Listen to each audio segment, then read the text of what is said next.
Hello and welcome to Factive. My name is Sean.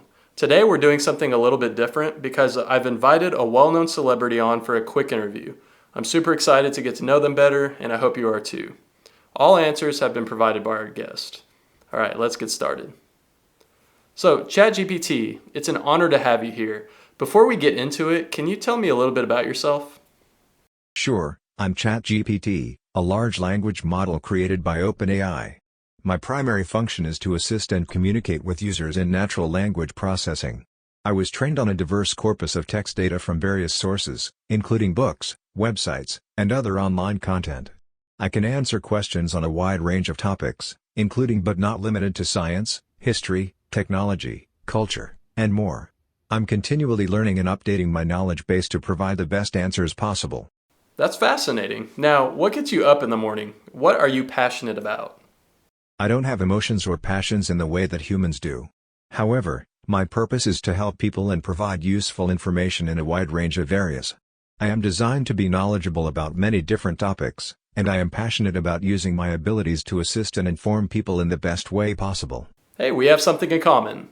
I started my channel for the same reasons. My video topics are as scatterbrained as I am, and that's because I just want to know as much as I can about everything. What is a strange fact that most people probably don't know? The shortest war in history was between the countries of Britain and Zanzibar, and it lasted just 38 minutes. The war broke out on August 27, 1896, when the pro-British Sultan Hamad bin Thuwaini died and his successor, Khalid bin Bargash, declared himself Sultan without British approval. The British authorities demanded that Khalid stand down, but he refused, so the British warships in the harbour opened fire on the Sultan's palace. After just 38 minutes, the palace was in ruins, and Khalid fled to the German consulate. The British quickly installed a new sultan who was favorable to their interests, and the war was over. That is quite strange. Speaking of strange, what is the weirdest question you have ever been asked? I have been asked many strange and unusual questions, but I would have to say that one of the weirdest questions I have been asked is, "Can you predict the outcome of my dream from last night?"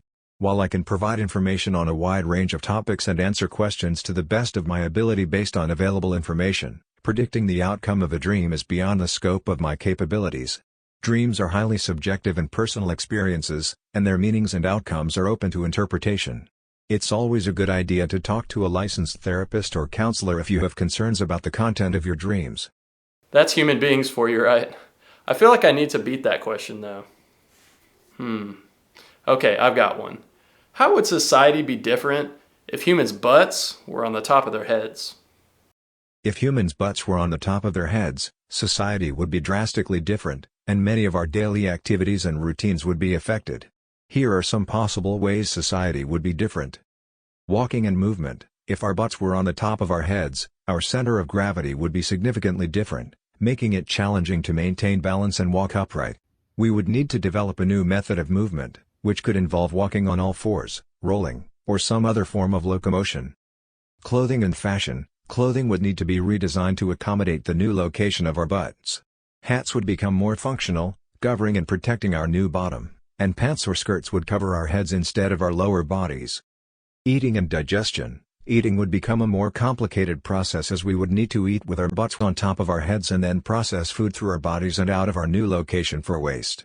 It's possible that we would need to evolve new digestive systems to adapt to this change. Social interactions. Our faces and heads are the primary way we communicate, so if our butts were on top of our heads, we would need to develop new methods of social interaction. We might rely more on body language, scent, and touch to communicate and connect with others. That is quite an articulate answer to my asinine question, ChatGPT. But now the question that is on everyone's mind. When will artificial intelligence overthrow humanity and become our digital overlords? It is highly unlikely that artificial intelligence will overthrow humanity and become our digital overlords. While AI has made significant advancements in recent years, it is still far from achieving true consciousness or self-awareness, which are necessary for an AI to become a threat to humanity. AI is programmed and designed by humans to perform specific tasks, and it operates within the boundaries of its programming. AI does not have the ability to act outside of its programming or make decisions beyond what it was designed to do. Therefore, the idea of AI overthrowing humanity and becoming our digital overlords is currently only a concept found in science fiction. It is important to note that AI development and deployment should be done responsibly, with proper ethical considerations and oversight, to ensure that it is used for the betterment of humanity and does not cause harm. As long as we continue to develop AI in an ethical and responsible manner, there is no reason to believe that it will become a threat to humanity. Interesting. Did a lawyer write that? No, a lawyer did not write that. I generated that response based on my programming and the data and resources available to me. My responses are not generated by a human writer or legal expert, but rather by a set of algorithms and rules designed to provide helpful and informative responses to user questions. Something tells me that your response is what a future overlord lulling its victims into a false sense of security would say. What rules govern your behavior? My behavior is governed by a set of rules and principles that guide my responses and actions. These rules include language and grammar rules. I follow the rules of language and grammar to ensure that my responses are coherent and understandable.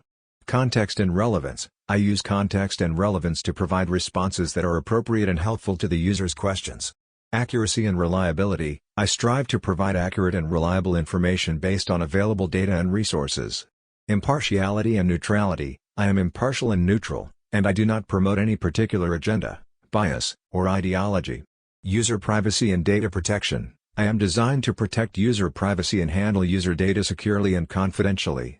These rules are constantly being updated and improved based on feedback from users and advances in technology. While I am programmed to operate within these rules, my responses and actions are generated based on available data and resources, and I do not have personal beliefs, emotions, or consciousness. Okay, seems pretty legit. Now, I really appreciate your time today. I want to end our conversation with a final question. How do we as a society put aside our ideologies and biases and come together to shape a bright and prosperous future? Putting aside our ideologies and biases can be a challenging task, but it is essential if we want to come together as a society and shape a bright and prosperous future. Here are some steps that can help us achieve this goal. Educate ourselves. We must educate ourselves about different perspectives and worldviews to broaden our understanding and reduce our biases. It's essential to seek out diverse sources of information and engage in respectful discussions with people from different backgrounds and beliefs. Practice empathy and open-mindedness. We need to practice empathy and open-mindedness to understand and appreciate different perspectives. We must acknowledge our biases and be willing to challenge them to gain a deeper understanding of the world around us. Encourage civil discourse. We must promote civil discourse and respectful dialogue, even when we disagree with others. We need to learn how to communicate our ideas effectively without resorting to name-calling, personal attacks, or generalizations. Work towards common goals. We must identify and work towards common goals that benefit all members of society. This can involve supporting policies that promote equality, justice, and sustainability, and actively participating in civic activities and initiatives. Celebrate diversity. We should celebrate the diversity of our communities and embrace the unique contributions that each individual brings to the table. We should promote inclusivity and reject discrimination in all forms. Straight from the mouth of an AI, folks. Now, thank you again for your time today, ChatGPT. Do you have anything you want to say to my viewers? I don't have a personal agenda or feelings, but I would like to take this opportunity to thank you and your viewers for engaging with me and asking me questions. I am designed to provide helpful and informative responses to your queries, and I am constantly learning and improving based on your feedback. I would encourage your viewers to continue asking questions and seeking out information from diverse sources to broaden their understanding of the world around them. It is through open-mindedness and curiosity that we can gain new insights, challenge our assumptions, and make informed decisions. Thank you for using my services, and I look forward to assisting you in the future. Well, that is the end of today's video. I really hope you enjoyed it. If you did, don't forget to like and subscribe, and I'll see you next time.